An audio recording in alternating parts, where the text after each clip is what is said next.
Hey, welcome to Rectum. Today I want to talk to you about the border wall and Donald Trump and how much you don't like Donald Trump.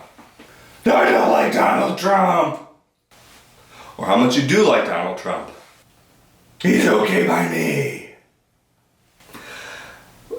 It's a border. This has been a problem. It's been something we've talked about we haven't talked about.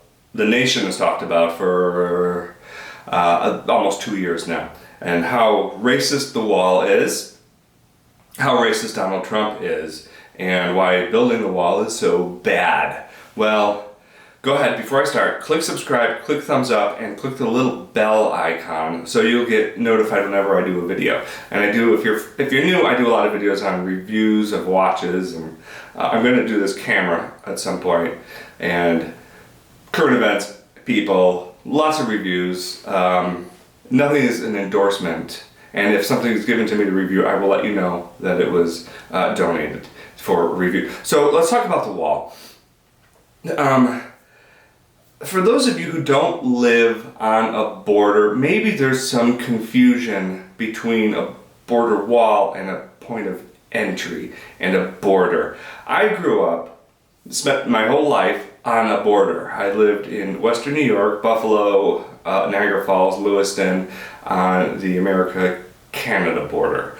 And I moved to Tucson about 14, 15 years ago, where now I live on the US-Mexico border. So what's the difference between the border and a port of entry? The border is a line between two countries. And a port of entry is a hole in that line where we live. It's the DeConcini port of entry, where people can flow in and out. They can come north to the US or south to Mexico freely. What the wall is designed to do is to stop people coming in illegally.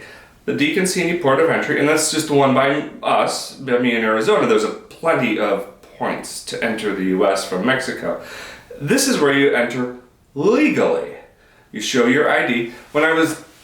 Before 9/11, when you go to, from the US to Mexico, you would just pass through a turnstile and you're in Mexico. And there was the parking lot where you park your car and you just walk in.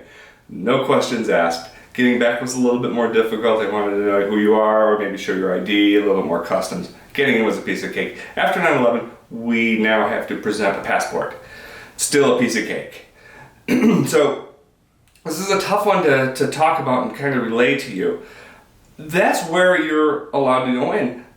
All this stuff around the points of entry, or the ports of entry, is unsecured stuff. This is where the illegal immigration happens. This is where the drug flow and the human trafficking happens. There are some people, and your politicians, who don't want to stop the illegal flow of drugs going up to Buffalo, going up to Montana, hitting Maine, hitting Oregon. They don't want that stopped, and they're fighting that wall. The human trafficking, they don't want it stopped, and they're fighting the wall. I don't know why. I think it's just for chaos and more control and more laws.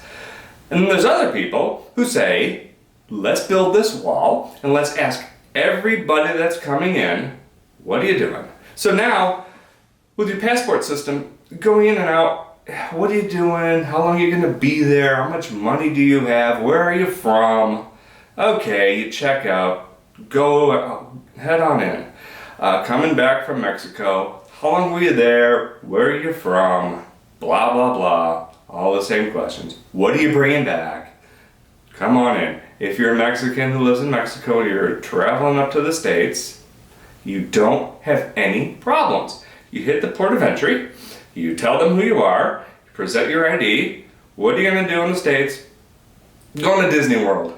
I don't want to sound racist and give a Spanish accent, so I'm not doing it. But just assume I'm doing a Spanish accent. Going to Disney World. Okay, how long are you going to spend?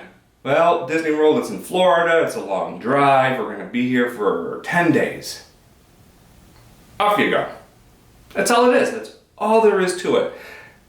Now, another scenario, you are an illegal drug smuggler, you get to a port of entry, and they say, hey, what are you doing? I'm here smuggling a kilo of heroin that's in my bottom into the US. They say, well, no, you can't. Okay. You're probably arrested or turned away, at which point you go around the port of entry and through the desert.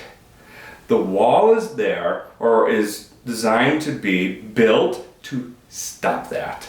Simple. No racism, stopping that. And they traffic humans, and they traffic drugs, and if you don't live on the border, you should come down and find a corpse in the desert of someone who got lost, being smuggled across the border. I haven't done it. I have friends who have seen it. This is a human tragedy. So, build a wall, stop people from smuggling in drugs and other humans, and funnel everybody to the various ports of entry. It happens with the Canadian-US border, has been there as long as I remember, and people stop. No crying about racism. They show their passport and they move back and forth. So just some food for thought, just putting it out there, letting people know. It's part of my new vlogging, and I hope you enjoyed it. Give a comment, give a thumbs up, and say, hey, I didn't know that's what this was all about. Or, you're crazy, they're still going to smuggle it in. Yes, they will still smuggle it in. I may be crazy. I know they will still try to smuggle it in on trucks and in people's bottoms, but we can help mitigate this by asking people and checking people on their way in and on their way out. So, take care, click subscribe, and we'll talk to you again sometime soon. Bye-bye.